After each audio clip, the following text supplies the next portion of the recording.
First off, I want to thank my family for all their love and support throughout this process.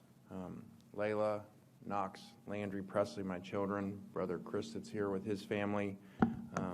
Thank you for all the support through this process, which was not an easy one. I'd also like to thank President Wade Roos, Athletic Director Verge Osbury, Board of Supervisors Chair Scott Ballard, Athletic Board Chair John Carmouche, and Julie Cromer. I also had a unique great call with Governor Landry, and I could feel his passion and energy in that call for the state of Louisiana and for LSU football.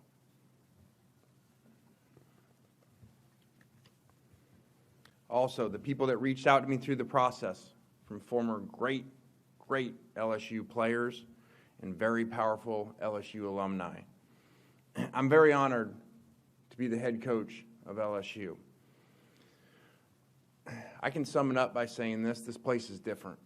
And having watched this place for a long time, having been on the other sidelines in this stadium, this place is different, and that's why we're here. We have a lot of work to do with that, but I'm very grateful for the opportunity to lead one of the elite programs in all of sports. Leaving Ole Miss was extremely difficult decision. And in that, we tried every single thing possible to continue to coach the team through the playoffs and to continue to coach the players. In the end, that was their decision, and we totally respect that and appreciate the time and energy that we tried to figure out a plan to do the best thing at the time for those players. The last 6 years of my life have been the best 6 years of my life, and I owe that to all the players, all the assistant coaches, and the people of Oxford. It was amazing. It will forever be a major part of my story. I'm so grateful for those relationships and all of those people that I got to meet. But the opportunity at LSU, as I said before, is just different. Someone very close to me reminded me this week in this decision that LSU is the best job in football. When you take the history, tradition, passion, and the great players in the state of Louisiana, no one can argue that when you're in Tiger Stadium on Saturday night, there is nothing like it. This place is built for championships with championship expectations. We understand that. But as an elite competitor, that's exactly what you want, and that's why we're here. You know, over the past few weeks, and especially the last few days, trying to figure out this decision. And I really tried to channel my dad. And I thought of when I spoke at his funeral. And when I spoke, it occurred to me as I was writing that speech, I never understood why as a kid we moved so much. And I realized he had moved 17 times. But during that funeral and during that week when he passed, the amount of people that reached out to me that were either at the funeral, wrote letters, wrote notes to me, found my number, texted me, was amazing from all the different places that he went. And it became apparent to me, and I spoke on that, that happened for a reason. He went to all of those different places for a reason. He didn't stay one place. He went to all those places so he could connect with all those people, impact all those people, be impacted by all those people at the different places. And so as I thought about that, even with the best 6 years, it became apparent to me what the decision was. My journey has been unique, to say the least, but I believe everything that I've been through has prepared me for this moment at this place right now. I also believe everything happened exactly how it was supposed to happen, when it was supposed to happen. And that'll be clear someday, that all of it did. Our program here at LSU will be designed top to bottom to be the #1 destination for elite players in all of America. That's why we're here. Our immediate priority is assembling the best staff in the country and securing top talent. The mission is simple: bring the best players in the country to LSU. And it starts right here in the state of Louisiana.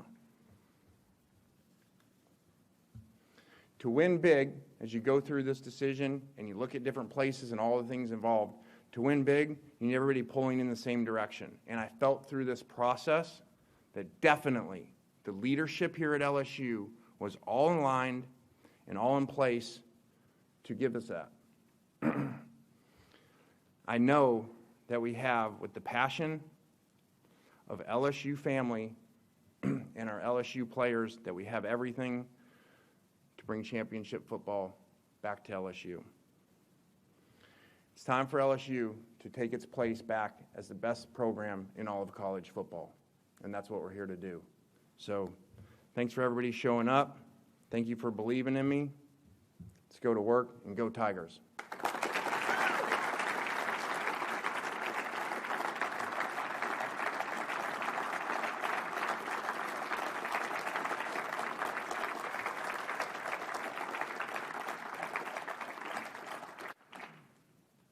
Appreciate that.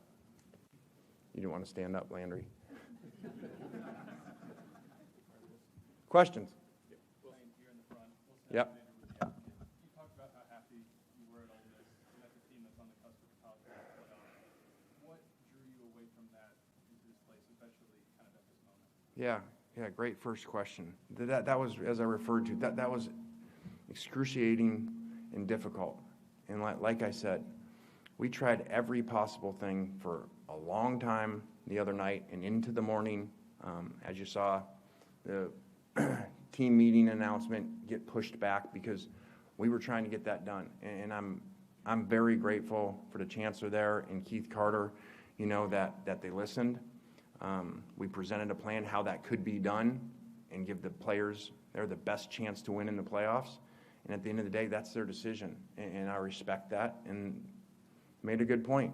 That may make sense to everybody outside, why the best thing was to keep us all together for the playoffs, and may make sense to all the national media, why that makes sense to do that. But, like he said, he has to live there. And I totally respect that, and I respect their decision, and so appreciative for them. Lane, right up the middle here. Michael Cobble, WBRZ TV in Baton Rouge. Verge talked about your resume, I guess. Just why do you feel like you've been successful over the last handful of years in this ever-evolving college football landscape? Yeah, I think we've been very successful because we've had great players. We've been very successful because we've hired great assistants that fit together. I think that college football has changed a lot over the years. And I think that a thing that we do extremely well is, we don't just think outside the box. We create a new box. The way that we do things is not traditional, and just because in the book of coaching this is how we do it, or it was done that way before.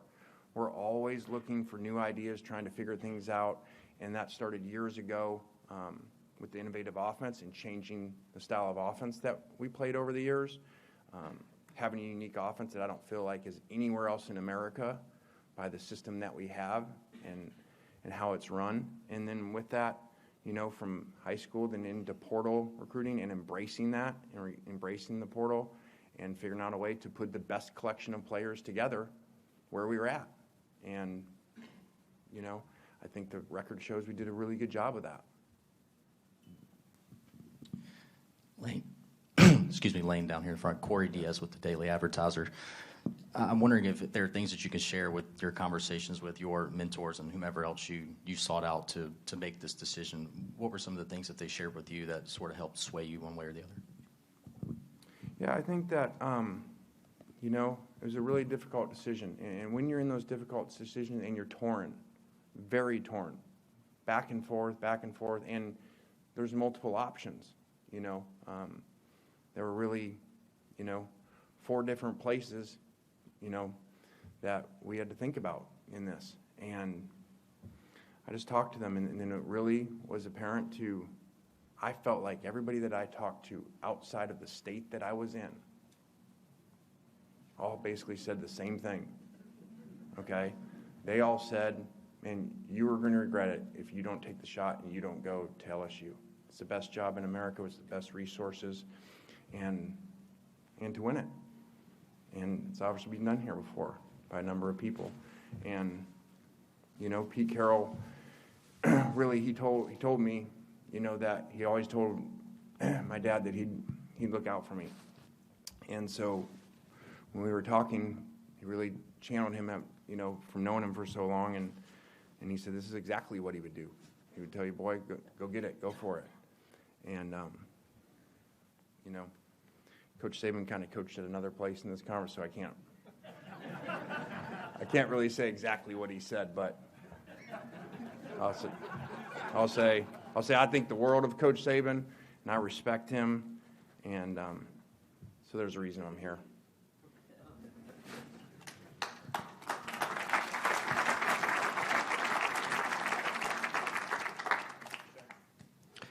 On your left, Coach. Shea Dixon with On 3.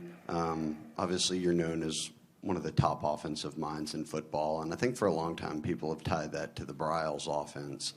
Over the years, what have you changed, adapted, that you would consider now the identity of what your offense is? Yeah, I think that, we have the most unique offense in the country, and because of learning from so many people along the way, we hired Art's son Kendall at FAU and then learned a ton from the Briles family about offense and that whole system. And then really combined that over what we had done over the years at USC, at different places, at Alabama, and then said, okay, what if we combine these two and take this up-tempo spread system, but then really still do it with problem plays, problem formations that, remember, I really grew up really under three people. My dad, for my whole life, Monty Kiffin, then Pete Carroll, then Nick Saban. So really, I basically spent the majority of my life with those three defensive minds. Over time, always listening to them, what gave them problems, as three of the best defensive minds to ever coach this game. I mean, how blessed am I that I got to be around those three people? And then think about, okay, combine all that they said and put this thing together. And so it's been a great offensive run because of that. And, we're not going to get up here and talk about individual numbers and stuff like that, but if you research them, I would say, over the last, since we left Alabama, so that's 9 years, okay, if you take points yardage, that's the number one offense combined in all of college football. Hey, Coach. Jacques Doucet, WAP-TV here in Baton Rouge. You mentioned it a little bit. What are your memories of coming here as an opponent, playing in Tiger Stadium, and how do you feel now to have that arena in your corner as the head coach? Yeah, it feels good to be on that sideline. Been here a number of times. Now that you say it, I think about it. I've been down there in what you guys have watched for a long time, that I would say that you would probably say two of the most intense times and feelings, and those were two overtimes, one at Alabama here, and then one at Ole Miss here in the overtime 2 years ago. And, God, man, that feeling on the other sideline, all the way from the warm-ups of those night games, man, it is not. I coached a lot of places, okay, and a lot of road games, NFL, college. There is nothing like the feeling when you're on the other sideline and the intensity that you feel. It's like a weight that you feel. I've talked to head coaches who have been here before, obviously. Okay, and they talk about like feeling on the other sideline, like how they feel lifted up by the crowd in the intensity.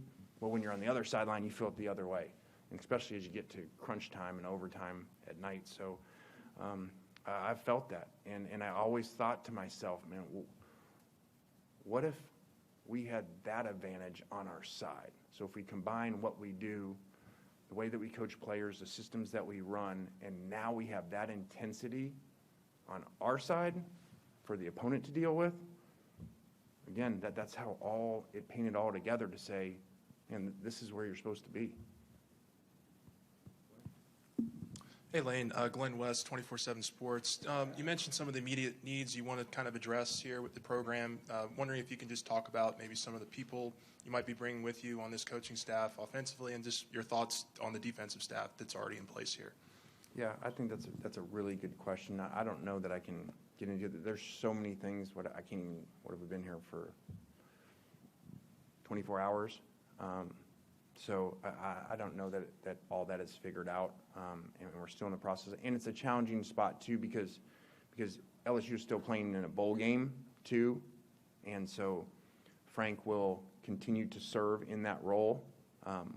We've spent a lot of time together, the last 24 hours as I've been here, and less than 24 hours. And so have made the decision that he's going to still stay in that role as the head coach of that team for the bowl game. So there's a lot of complicated moving parts in that, but we'll definitely have that answer for you soon. Thank you. Back, Mike. Lane, Mike Scarborough at TigerBait.com. Is there anything that surprised you in this process with talking with Verge in the last few weeks or since you've been here? And is there anything specifically that you can share that Nick Saban told you in your phone conversations with him about this job? Yeah, I just felt, in all respect to the other three programs, I just felt the passion through Verge, and obviously he's in a unique spot as having been here so long and played here and been part of so many championships and been around so many championship coaches, that I just felt that passion and I felt that alignment from everyone, from the president, from the governor, and so it just became apparent, like that alignment of all being there. And other places have good alignment, but it was like the entire state of everybody that I talked to at some point, okay, was aligned that the number one thing in this state is to get LSU football back to the championship level where it was at before. That's very unique to have everyone in the state, okay, on the same page to get the same thing done. And so it's pretty awesome. And again, it's why we went through a really challenging time and a really difficult decision and a great place where we were at and great support to have to make the decision to leave there, okay, as over the 6 years there, a lot of opportunities to leave, including in this conference, very prominent programs, and never did. And it came down to that at the end of the day. The only one we were leaving for was once we felt this alignment and passion at LSU.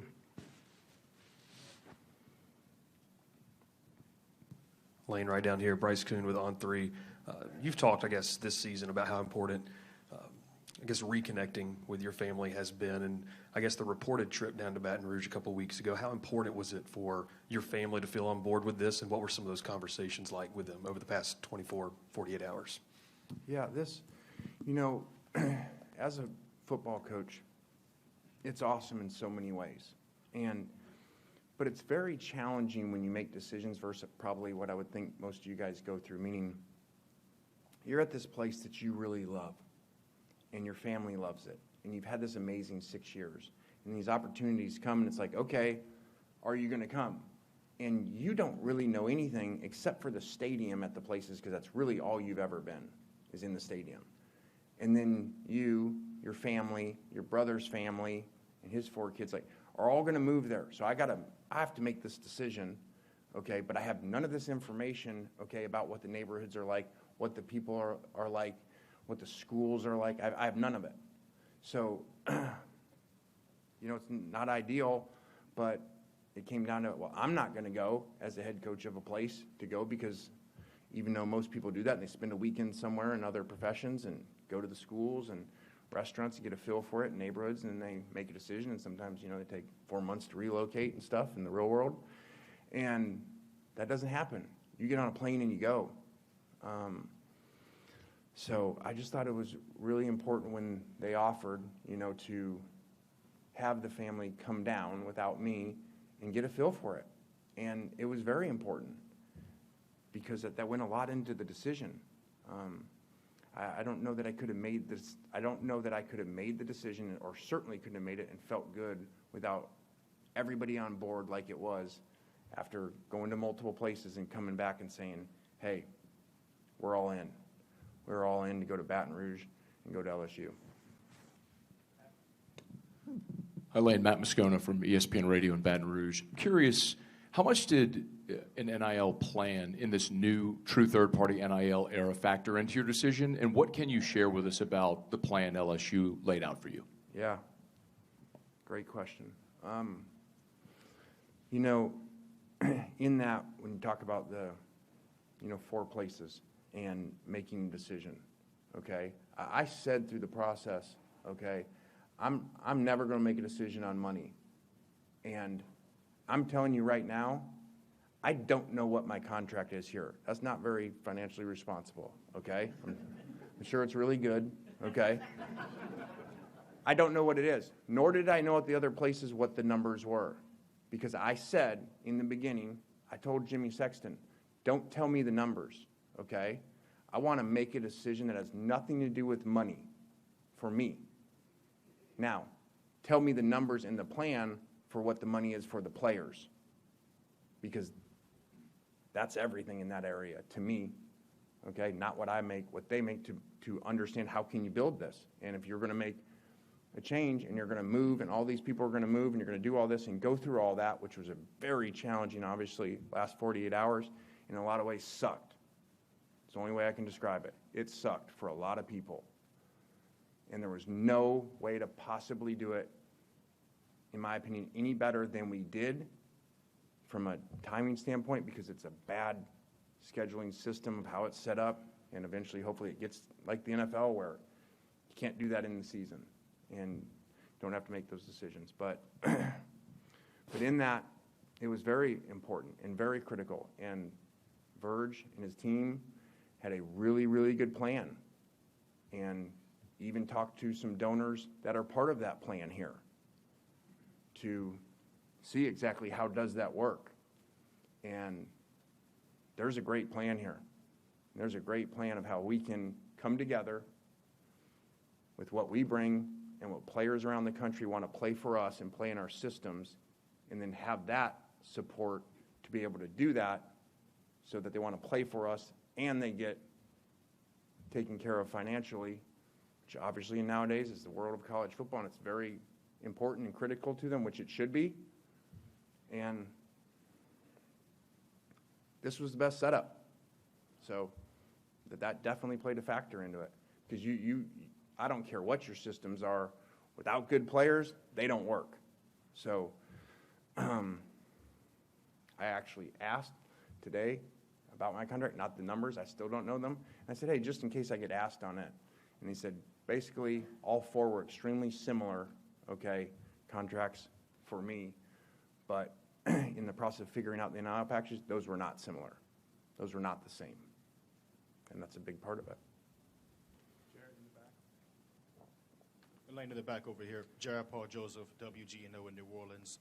How have you felt mentally and emotionally from the optics of having to leave Oxford to the booze to landing here to the cheers? How has that been for you in those aspects? Yeah, time heals a lot of things.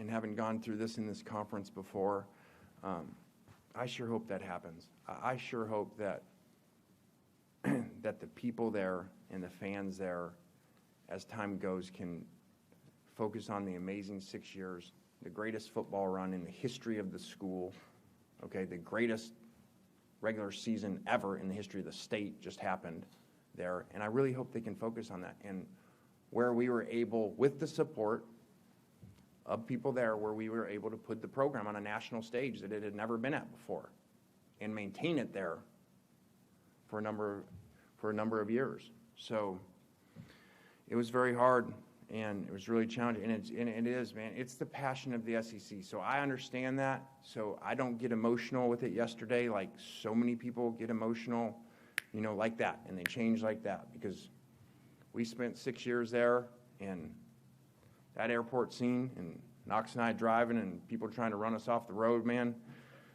and the things they said to us, and then we got here, and we had been here for 6 minutes, and how we love you, Coach, you're the best ever. And they're like, we only been here 6 minutes, we ain't done anything for you yet. That's the SEC, and I've been around long enough to know that, and it's just the passion of the SEC, and so I'm not upset at those reactions, by fans, by people, and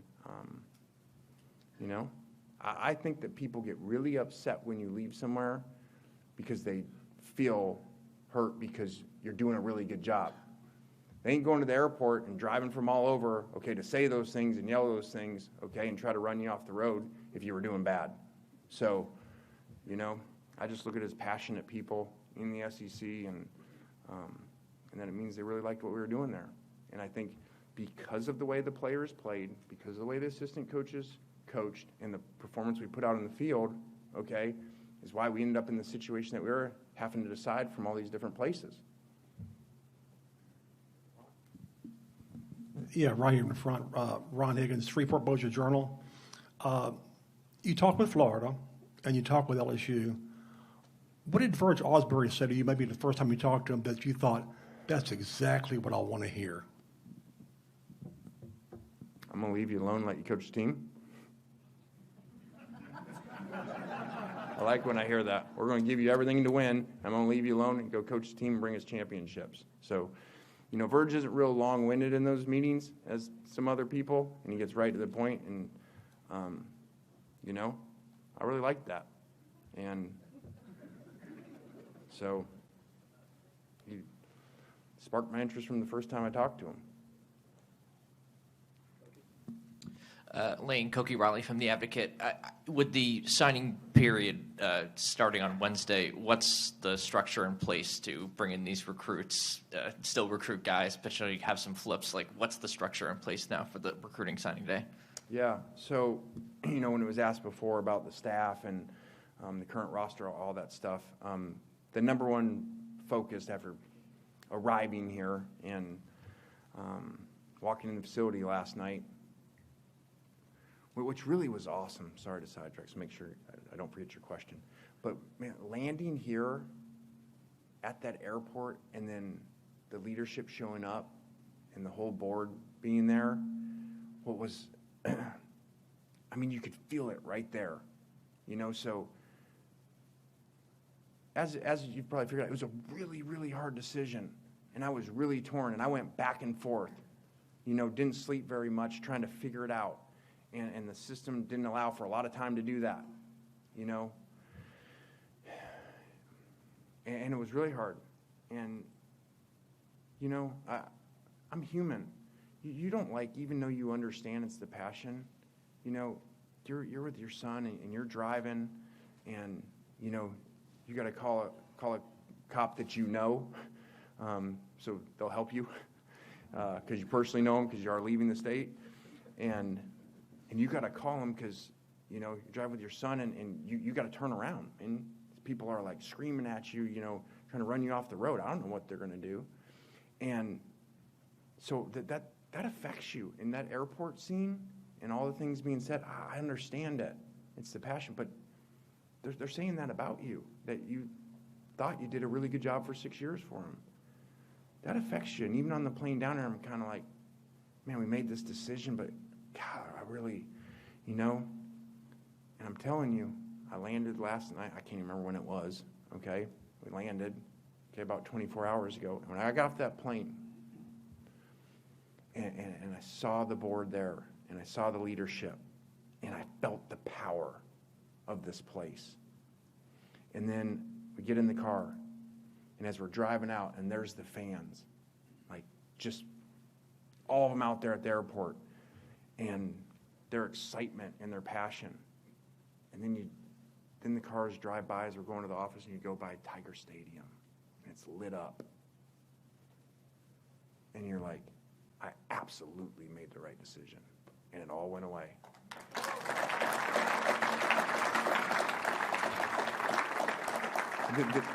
Then you walk into the facility, and myself and the coaches, our general manager, you walk in, and I'm looking around, and I'm like, God, it's like we're in the NFL.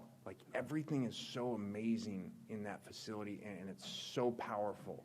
And the national championships and the Heisman trophies and the way the whole building's done, you're reminded you are at the elite program in all of college football, the same that those two coaches just told me and reminded me. And then I was like, actually, we're going by Tiger Stadium. I called one person. I called Ed Ogeron.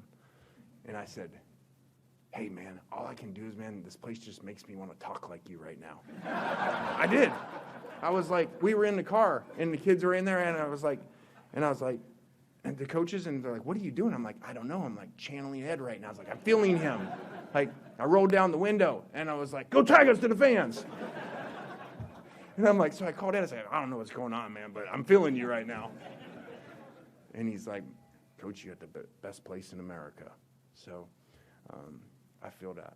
So as I thought I would do, I have no idea what your question was. See, that's good planning that I knew that was going to happen. Yeah, just the structure you guys are going to have for this signing day. Yes. With the staff and how that's Yeah. going to work out. Okay, so that was the number one priority and is the number one priority right now. We're on that. It goes dead where we can't go out right now. Yesterday, people could come up to the office. Obviously, I can't name them individually, the recruits, but so that is our number one focus right now, is to sign the best class that we possibly can Wednesday. Also, we have big picture thinking too. So we're not reaching or we're not signing kids because they're from this school or that school or any of that stuff, okay? We're going to sign the best players that we can on Wednesday, then go to the portal, which I have zero concern about the interest of players with that. Because I know what the interest was of players nationally to come play for us where we were just at. And now when you put that with this stadium and with that logo, I mean, We got time for 2 more rap and then Ross. makes me want to go get on the phone right now, but the portal's not open. Elaine, Scott Ravelli, also with the Baton Rouge Advocate. I read where you've said you're at a place in your life where you want to live day by day, take things day by day. But this move do you see this as a career-defining move for yourself? Yeah, I hope so. Yeah, I definitely do. And I do take day by day and have learned to do a much better job at that as I've gotten older. And, this is really unique. I'm uniquely prepared at 50 years old for this job to have been so many places, done good things, made a lot of mistakes, and made them really early on. Like someone say, you made mistakes on the national stage at an age in your 30s and early 30s that coaches aren't even head coaches yet, let alone they're not on the national stage. So I got to learn from those. I'm 50. This is my 6th head job. I mean, I don't know if anybody's ever done that. So it's not necessarily great in some ways. They weren't all by choice. But what that does is if you take all that information and you keep it and you collect it and you learn from the good, from the bad, that's experience. Just like an experienced quarterback's a lot better later on. Experienced coaches. And some of those coaches, especially those 2 I talked to, they would tell you, man, at this age right now, where I am, is when they really figured it all out. I think, I may be wrong on this, I bet you that Coach Carroll's probably 50 when he takes USC, and Coach Saban, when he takes Alabama's 55. So, you figure things out as you go with all those experiences and having multiple head jobs like they had before, and then you become even better.